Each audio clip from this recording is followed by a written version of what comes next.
জিয়াউর রহমানের হত্যাকাণ্ডের সঙ্গে কারা জড়িত ছিল এই বিষয়ে একটি লেখা লিখেছেন সাবেক সেনা কর্মকর্তা ও সাংবাদিক আবু রুশদ। দৈনিক আমার দেশে প্রকাশিত সংবাদে তিনি নানান তথ্যসূত্র হাজির করে দাবি করেন এই হত্যাকাণ্ডের সঙ্গে ভারত ছিল। কেন, কি কারণে তিনি এই দাবিটি করছেন সেটি থাকছে আজকে আমাদের এই আয়োজনে। রাজনৈতিক অঙ্গনের নানান ইতিহাস ও তথ্য পেতে আমাদের চ্যানেলটি সাবস্ক্রাইব করে বেল বাটনটি প্রেস করে রাখুন। তিনি লিখেন, যারা জিয়া হত্যায় জড়িত ছিল এবং কিসের জন্য তাকে হত্যা করেছিল একটি দেশের গুপ্তচর সংস্থা, তা সহজেই বোঝা যায় সেই প্রতিবেশী দেশের স্বনামখ্যাত বিশ্লেষকদের লেখা থেকে। এক্ষেত্রে প্রথমেই উল্লেখ করা যায় ভারতীয় প্রতিরক্ষা গবেষক পার্থসারথী ঘোষের কথা। রাষ্ট্রপতি জিয়াকে ক্ষমতাচ্যুত করে ভারত আসলে কাদের বাংলাদেশের রাষ্ট্র ক্ষমতায় আনতে চাইছিল সে রহস্য পার্থ ঘোষ কোনো রাগঠাক না করেই ফাঁস করে দেন তার এক লেখায়। রাষ্ট্রপতি জিয়া হত্যাকাণ্ডের পর বাংলাদেশে যখন রাষ্ট্রপতি নির্বাচনের প্রস্তুতি চলছিল সে সময় ২৯ আগস্ট ৮১ সংখ্যার ভারতীয় মেইন স্ট্রিম পত্রিকায় লিমিটস অব ডিপ্লোমেসি বাংলাদেশ শিরোনামে তার এক নিবন্ধ প্রকাশিত হয়। এই নিবন্ধে তিনি উল্লেখ করেন, আসন্ন নির্বাচনের ফলাফল থেকে ভারত কি পাবে তা বিচার্য বিষয় নয়, কিন্তু মুজিব ও তার উত্তরসূরিদের সঙ্গে অভিজ্ঞতার আলোকে এটা বলা যায় শেখ হাসিনার নেতৃত্বাধীন আওয়ামী লীগের মধ্যেই ভারতের একটি শক্ত ভিত রয়ে গেছে, এবং যেহেতু আওয়ামী লীগের মধ্যেই কেবল ভারতের ভিত রয়ে গেছে, তাই এই আওয়ামী লীগকে যে কোনো উপায়ে ক্ষমতায় আনাই ছিল ভারতের লক্ষ্য। এ ব্যাপারে ভারতের গৃহীত পদক্ষেপ সম্পর্কে অত্যন্ত সুস্পষ্টভাবে পার্থসারথী ঘোষ মন্তব্য করেন, কিন্তু ঘটনাপ্রবাহ ভারতের অনুকূলে নিয়ে আসায় কিভাবে প্রভাব খাটানো যায় এটি নিশ্চিত যে শুধু কূটনীতি নিয়ে তা করা সম্ভব নয়, বরং রাজনৈতিক ভিত্তি মজবুত করার জন্য আওয়ামী লীগকে গোপনীয়ভাবে যাবতীয় সাহায্য প্রদান করতে হবে, এবং এরকম গোপন সাহায্য প্রদানের ক্ষেত্রে অতি অবশ্যই যে কোনো প্রকার নৈতিক সংস্কার বা নীতিকে বর্জন করতে হবে। অর্থাৎ এই বিশ্লেষণ থেকে এ কথাই প্রমাণিত হয় যে আওয়ামী লীগ ছাড়া অন্য কোনো রাজনৈতিক দলকে ভারত তাদের স্বার্থ রক্ষাকারী বলে মনে করে না, এবং এই আওয়ামী লীগকে ক্ষমতায় আনার জন্যই তারা গোপনীয় অনেক কাজ করেছে, যে কাজের অন্যতম হল রাষ্ট্রপতি জিয়াকে হত্যা করা। আর আওয়ামী লীগকে ক্ষমতায় আনাই হল বাংলাদেশে ভারতের প্যারালাল নিরাপত্তা নীতি বহমান থাকা। মূলত ১৯৭৫ সালের ১৫ আগস্ট পট পরিবর্তনের পর ভারত বাংলাদেশের জাতীয়তাবাদী শক্তিকে হটিয়ে একটি বন্ধুভাবাপন্ন রাজনৈতিক দলকে ক্ষমতায় আনার জন্য উঠে পড়ে লেগে পড়ে।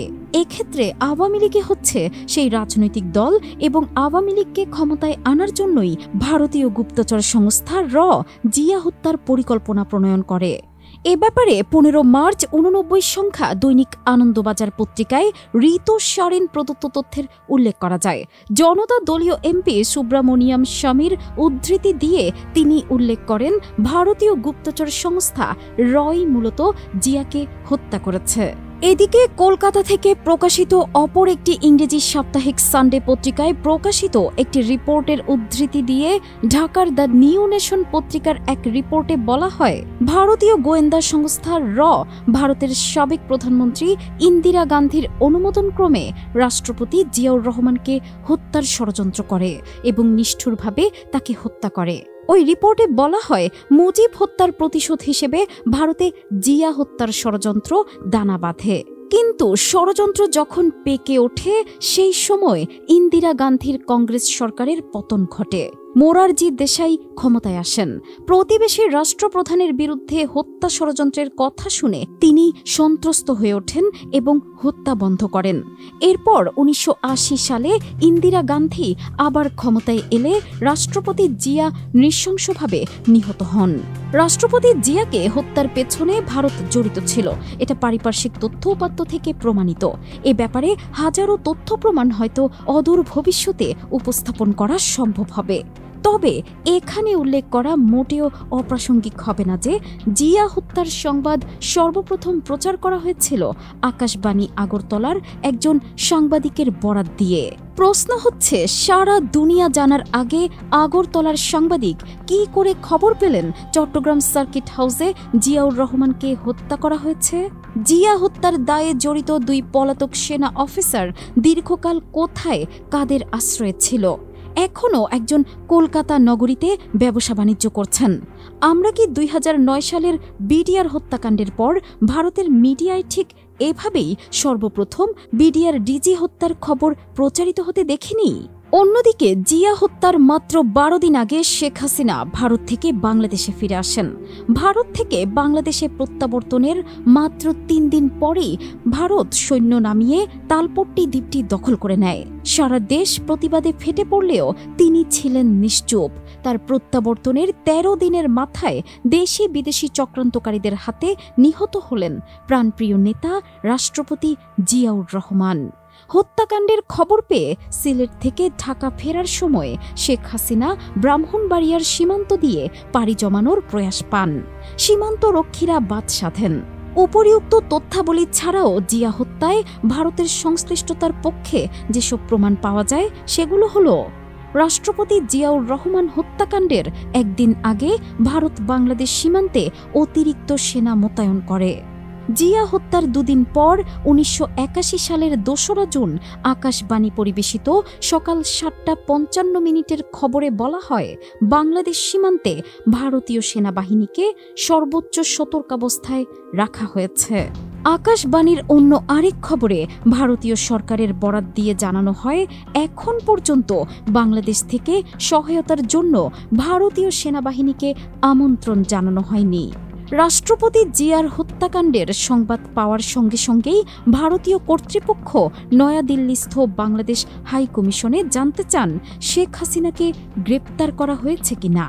আসলে রাষ্ট্রপতি জিয়াউর রহমান বাংলাদেশি জাতীয়তাবাদ প্রবর্তন সহ স্বাধীন পররাষ্ট্রনীতি ও বিশেষ করে স্বকীয় কৌশলগত নীতিমালা প্রণয়ন করেছিলেন বলেই তাকে হত্যা করা হয়। এই হত্যাকাণ্ডে নিঃসন্দেহে জড়িত ছিল ভারতীয় গুপ্তচর সংস্থা ও তাদের এদেশীয় দোসররা। দক্ষিণ এশিয়ার তাদের আধিপত্যবাদী নীল নকশা বাস্তবায়নে বাধাপ্রাপ্ত হওয়ায় এবং বাংলাদেশের যে রাজনৈতিক দলটিতে ভারতের ভিত্তি রয়ে গেছে সেই দলটিকে ক্ষমতাসীন করার জন্যই রয়ের হাতে নিহত হন জিয়াউর রহমান। কিন্তু ফিনিক্স পাখি যেমন বারবার মাথা তুলে দাঁড়ায়, জিয়াউর রহমানের নামও তেমনি বাংলাদেশে মাথা তুলে দাঁড়িয়েছে। তার অনুসৃত নীতিমালাও রয়ে গেছে দেশপ্রেমিক জাতীয়তাবাদী মানুষের হৃদয়ের অন্তরস্থলে। জিয়াউর রহমানকে হয়তো হত্যা করা হতো না যদি তিনি দক্ষিণ এশিয়ার সামরিক ক্ষমতার ভারসাম্যে ইন্দো সোভিয়েত ব্লকের বিরুদ্ধে গিয়ে চীন, আমেরিকা, মুসলিম বিশ্বের পক্ষে যোগ না দিতেন। জিয়াউর রহমান হত্যাকাণ্ড নিয়ে নতুন করে আরও কিছু তথ্য এরই মাঝে পাওয়া যাচ্ছে, তবে সেগুলো যাচাই বাছাই করে উপস্থাপন করতে হয়তো আরও সময় লাগবে।